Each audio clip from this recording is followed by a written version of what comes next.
Even though he's a jerk, Paul is still a Pokemon fan favorite.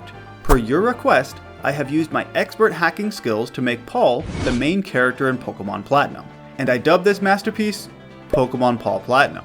Stick around to the end to see how to play it yourself. I'm also going to use his Sinnoh Team in an attempt to beat a hardcore Nuzlocke. I say attempt, but his team is pretty stacked, so I'm not expecting a difficult time. Oh yeah, and my rival Barry is now Ash. How could he not be? Ash is a bit more energetic than normal and really wants us to get going. Apparently, Ash and Paul are super friendly in this version, but not so in the anime. And when you combine that with a lame-o strategy like yours, I can't help but feel sorry for any Pokemon who gets stuck with a lousy trainer like you. Right as we're about to try Ash's dumb outrun Pokemon idea, Professor Rowan pops up to ask about our love for Pokemon. Now, Paul isn't necessarily a bad guy per se, but his main concern regarding Pokemon is strength, not love. You must know you can scan the Pokemon you catch with your Pokedex to check out what moves they can use. That answer doesn't go over very well though, so instead I lie and tell this old man what he wants to hear.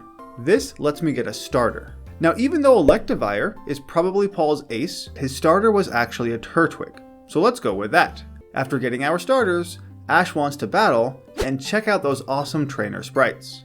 Ash's starter is obviously Pikachu, who Turtwig actually has a ton of trouble with, thanks to Growl lowering his attack.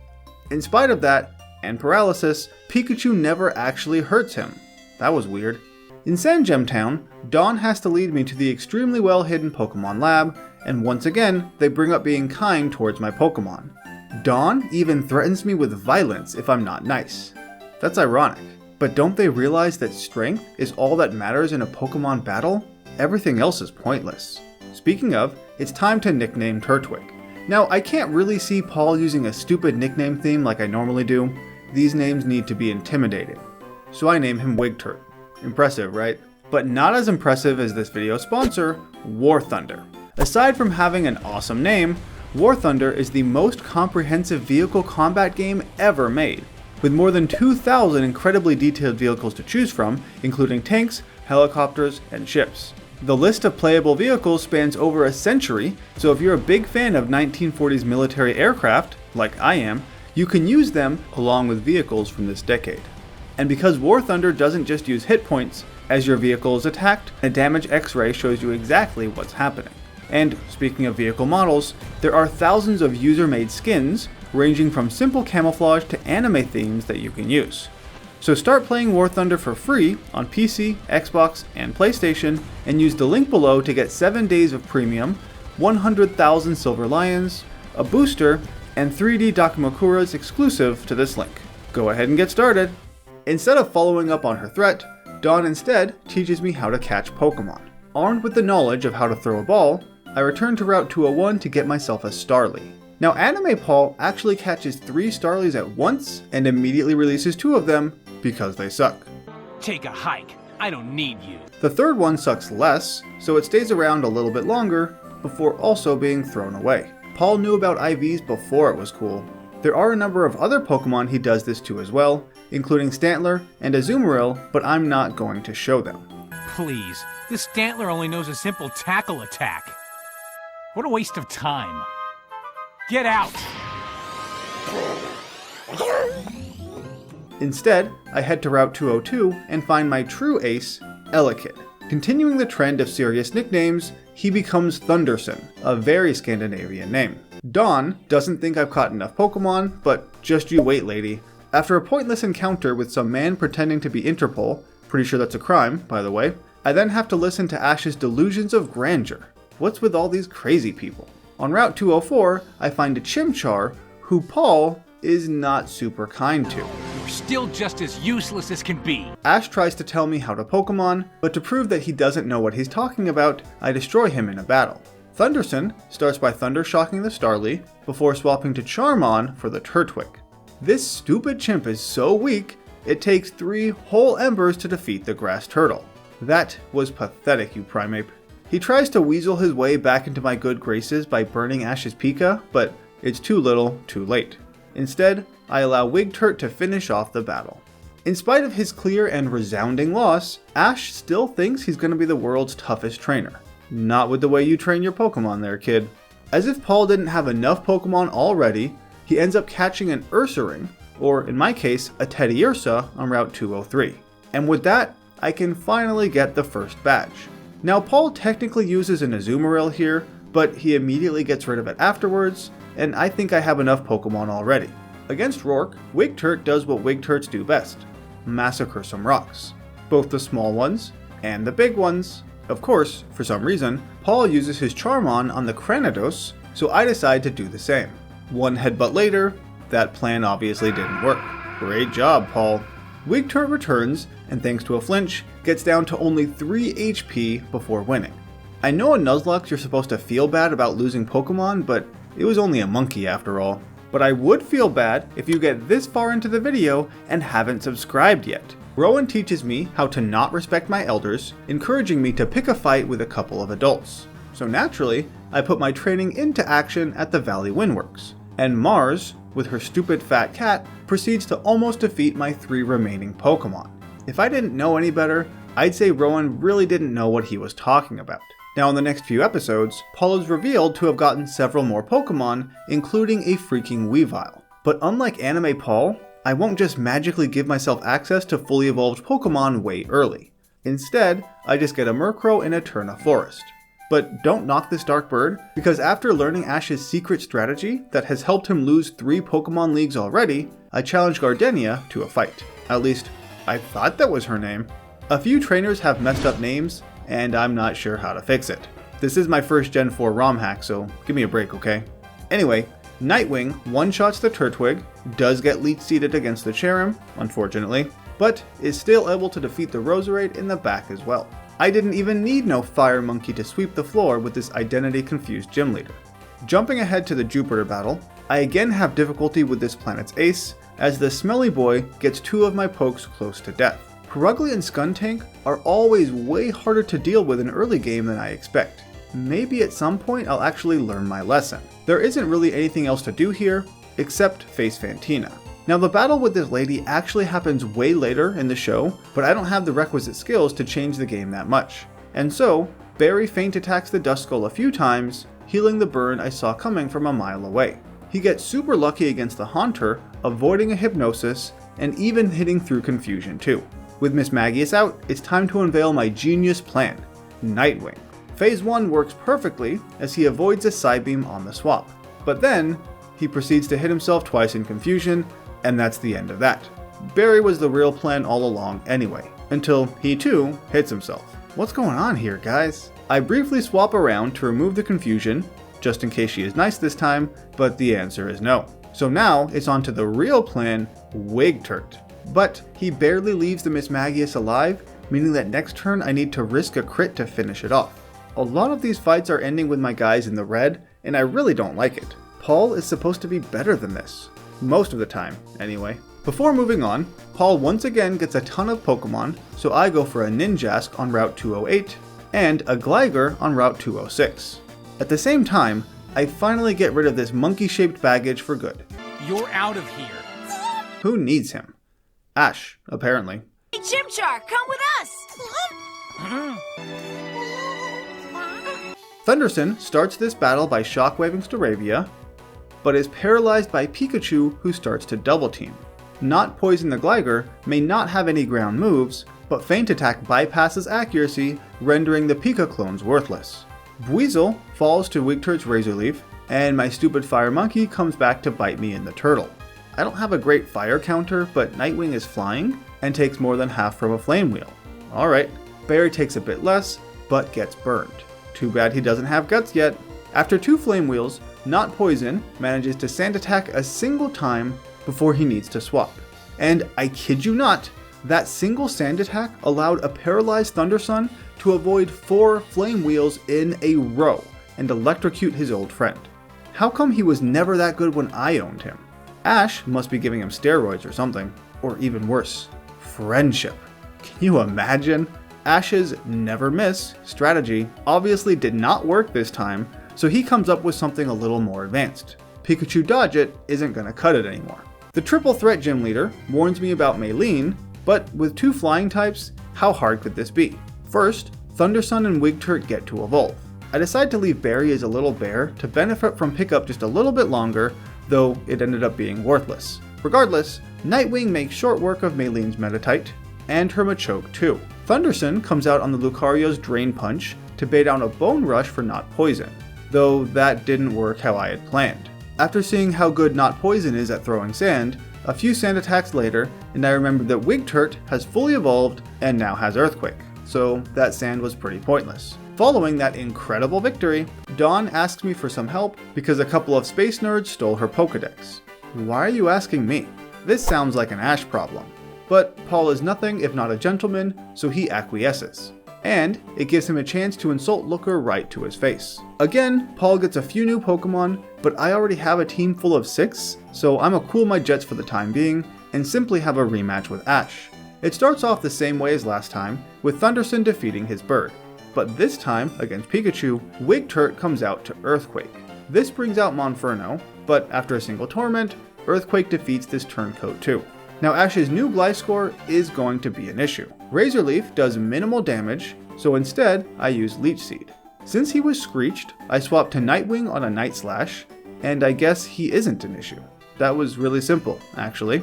Weasel speeds himself up with Agility, allowing him to outspeed Nightwing and use a move that would have gone first anyway. Last is the Grottle, that stands no chance. Dang, Nightwing carried this battle and he isn't even evolved yet. After that humiliating defeat, Ash points out how cool it is that Wake has a theme song and wants one himself. Ash is conveniently ignoring the fact that he has literally dozens of theme songs already, though the first one was clearly the very best, like no theme song ever was. I do allow Barry to evolve this time because pickup has not been useful. I'm hopeful that the Crasher fight should be a simple one. After all, Thunderson discharges the Gyarados no problem. This baits out Quagsire, of course, but one Razor Leaf from Wigturt knocks out that Salamander thing. Now Floatzel has an Ice Fang that a pre-burned berry can take, followed by a Crunch to one-shot with a return. Unfortunately, the TM for Facade is post-game, so I won't be able to use it in this run, but a Stab and Guts boosted return is still pretty good. Our explosive battle is followed by a real explosion, which culminates in Paul defeating a tired Space Geek and throwing some medicine at a group of Psyducks. After getting some cool sunglasses and obtaining Surf, there are a ton of things for Paul to do. First, I realized I actually could have done this ages ago, but I find a hidden Dust Stone in this cave and evolve Nightwing.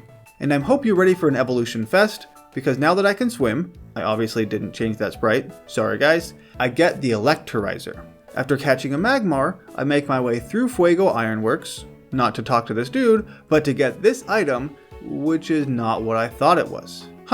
Turns out, I already had a Magmarizer in my bag. I do need to backtrack somewhat to get a Razor Fang though.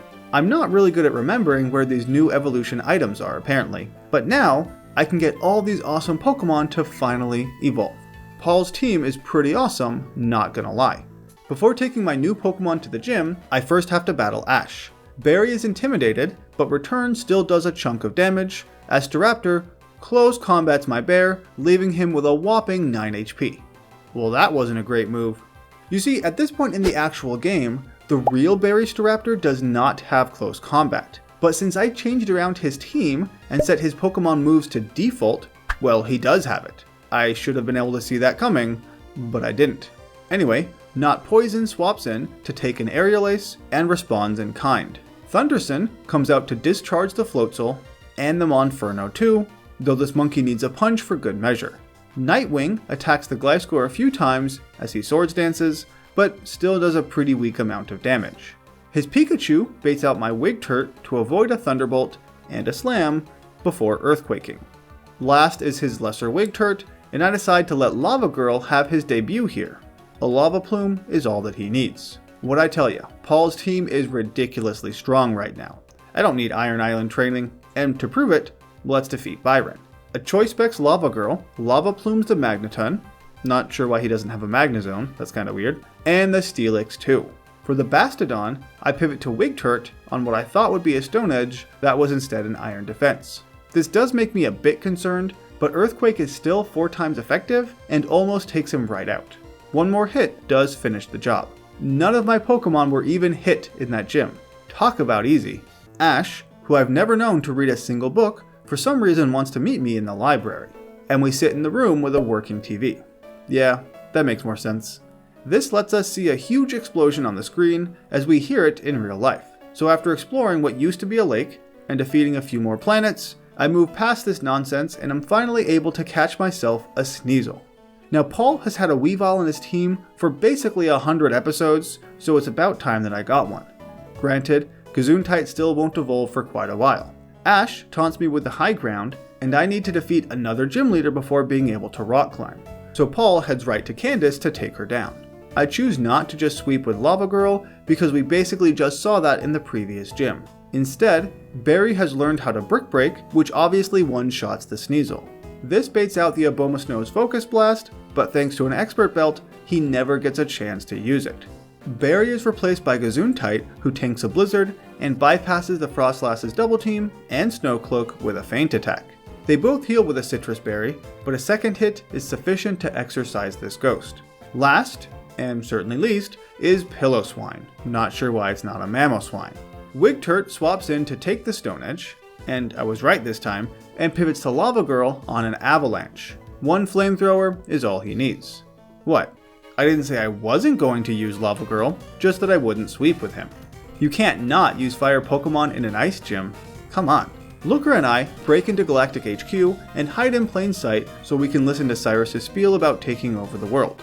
Sometime later, I have a battle with Cyrus that I'm a skip because we have another one soon enough. I never understood why Cyrus just gives you a Master Ball, but here it is. Before heading to Mount Coronet, I need another encounter. He doesn't actually get revealed to the Lily of the Valley conference, but I require a water Pokemon for this journey, even if it is a Shellos. At Spear Pillar, Ash and I have a double battle where I apparently forgot to change his back sprite. Well, that's close enough. Ashberry and I make quick work of these two planets so I can follow Cyrus into the great unknown. Ash is off doing who knows what, so saving the world of Sinnoh is all up to Paul, who was a better Pokemon trainer anyway. This means I have to face Cyrus one final time. Shelgros takes a Dark Pulse to Choice Spec Surf the Houndoom. Thundersun takes quite a bit from the waterfall as he swaps in, but he does survive it and Thunderbolts the Gyarados. Against Weavile, I expect to Fake Out, so Thundersun stays in and is brought down to 6 HP on not a Fake Out. Well, that was poor planning on my part, but the Honchkrow is too slow to finish off Sun. Crobat, on the other hand, is not. Shelgros takes a Cross Poison and does a bit with Rock Slide, but not too much. I do need to risk a crit with Nightwing here, who gets a crit himself. Aside from almost losing Paul's ace on a not Fake Out, that went alright. Embarrassed by his loss, Cyrus decides to spend the rest of his short life in solitude pretending that he isn't a miserable failure. I masterfully defeat this legendary underworld Pokemon and am magically teleported back to the real world. And the only thanks I get for saving the world is a literal thank you. That's it? No prize? Next time, I'll just let Ash do it. And Rowan advises me to finish my Pokemon journey by getting the 8th badge. Well, why didn't I think of that, Rowan? I guess that's why they pay him the big Professor Bucks.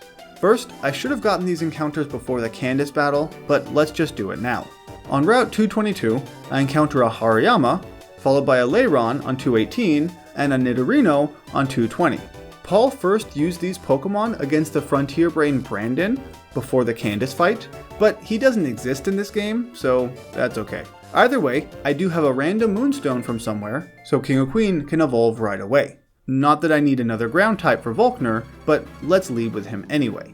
He doesn't learn Earthquake, unfortunately, but I gave him Dig. He somehow outspeeds the Jolteon, which I did not see coming, and starts off the last gym battle very well. The fake Electivire is also dug, but against the Luxray, I decide to give one of my many other ground Pokemon a chance, so Lava Girl comes out on an Ice Fang to pivot to Shelgros on a Thunder Fang. But instead of using Mud Bomb, like he was supposed to, Shelgros instead Rock Slides, which does basically nothing other than trap him into that move because of a Choice Specs. Well, that was stupid. Fine, no need to be fancy here. King or Queen can take the crunch and dig the dog. For Raichu, I do allow Not Poison a chance to get crit by Focus Blast and respond with an Earthquake. I know I could have swept with King or Queen, but I have so many ground types right now, it would have just felt wrong. About as wrong as Ash stopping me on my way to Victory Road, talking about how he's gonna get stronger and all that nonsense. And Jasmine thinks we're actually friends? I don't know about that, lady. Victory Road is uneventful, with the exception of a Razor Claw that I pick up, which allows Gesundheit to finally evolve, though I have zero plans of using him. Instead, I get another ice Pokemon on the first floor of Victory Road in Frostlass. In the Lily of the Valley Conference, which is the last time I'm going to say that phrase, Paul and Ash have their last major battle confrontation. So I've decided to use the same team that Paul did in the last rival battle, meaning I also need to get a Scorpy in the Great Marsh. With that, Ash and I have a battle to see who will progress in the Sinnoh League. White Lady, based on the Ghost Tail, starts with an Ice Beam for Staraptor. I actually meant to evolve Ash's Weasel here, but I guess I spaced it. Not that it would have done much because Not a Bug easily takes it out. I swapped to Ninbug on what I thought was an Earthquake, but was a Grass Whistle instead. Several turns later, he is still asleep. Now I could have pivoted ages ago, but it's the principle of the thing. On the 4th turn, he finally wakes up to use a Swords Dance, hits with a pretty weak Fury Cutter, and then falls back asleep. So said principle goes out the window, and I swap into White Lady, who takes an Energy Ball, to respond with an Ice Beam. Gliscor is also Ice Beamed, though Infernape clearly is not. Instead, Shelgross comes out to take a Flamethrower and a Focus Blast before one-shotting with a Surf. Ash's last Pokemon is his trusty Pikachu, who is Mud Bombed into oblivion. You see, that's how the 8th gym was supposed to go, you darn slug. Now in the show, Paul's league conference actually ends here because Ash wins. All thanks to the good-for-nothing monkey he threw away at the start of the season.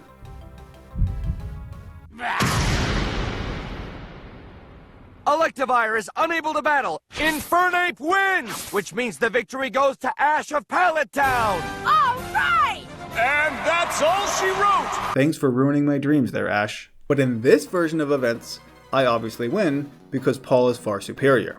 After choosing my favorite Pokemon, it's time to head to the Elite Four. Aaron is a simple matter. A Choice Specs Lava Girl flamethrowers through all his bugs, and even outspeeds them all too. The one exception is Drapion, who is not actually a bug type. Instead, Not Poison comes out to tank a Cross Poison and responds with an Earthquake, which, by the way, is a move that he does not learn naturally, which I think is pretty stupid. Now Bertha is a bit more of an issue. Wigturt starts by Razor Leafing the Whiscash, baiting out an Ice Fang that not a bug can handle. She responds with her own Never Melt Ice Fang that even at 4 times effective does not knock out the Gliscor. Gliscor uses an Earthquake that not a bug barely survives. That was not the best plan there. After a heal, another Ice Fang does take out the Scorpion Bat Thing. I pivot to Wigturt on a Hippo Stone Edge, and after a few Razor Leaves, she is a goner.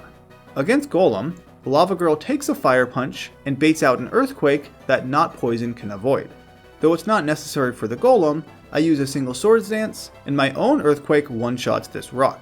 But that dance ensures that Rhyperior falls without a chance to use Avalanche. That was still pretty simple, aside from Not a Bug failing spectacularly.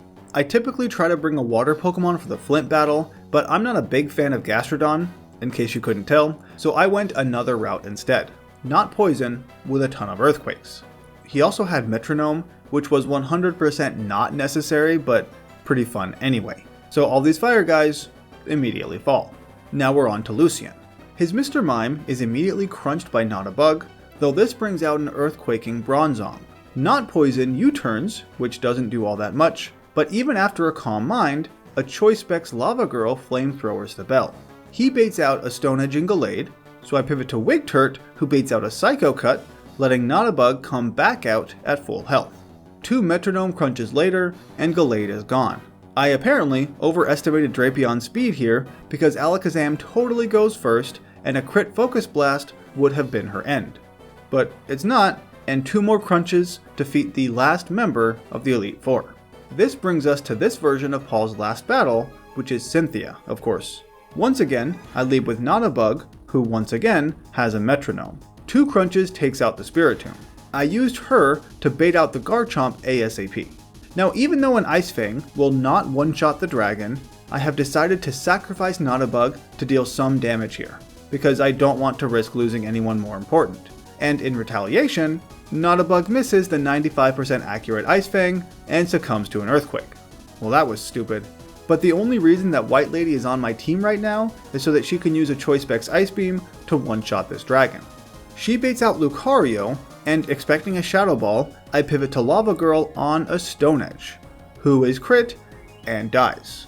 Okay, this one was totally on me. I now see that he does have Stone Edge, but somehow missed it during my planning session. That was horrible. Lava Girl deserved quite a bit better. Not Poison, then Earthquakes the Metal Dog. Thundersun takes an Ice Beam on the swap, and Thunder Punch fails to take out Milotic, who responds with a strong Surf.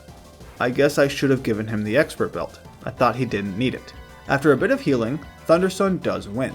Togekiss similarly survives a Thunder Punch, heals, and then falls after another hit. Last is Cynthia's Roserade. I was going to use Lava Girl at the very end here, but my backup plan with White Lady will have to do. With that one last move, I defeat Cynthia, something the real Paul was never able to do. I guess that's it. Guess so. What a loser. And that's it. That concludes the run. I joked about this at the beginning, but Paul's team is so ridiculously stacked with strong Pokemon, there was basically no chance I would lose. I'm not that bad, come on. Still, this run did give me a good excuse to learn some of the basics of Gen 4 ROM hacking. But before you take off, make sure to check out War Thunder using the promo code I have down below to get 7 days of premium, 100,000 Silver Lions, a booster, and some exclusive skins. Go ahead and get started. If you want to play through Pokemon Platinum as Paul, or as I call it, Paul Platinum, super great name, then check out the Google Drive link in the description below. As always, thanks for watching, and the next time I see you in Sinnoh, it'll be a modded version where I play as Ash, so stay tuned for that.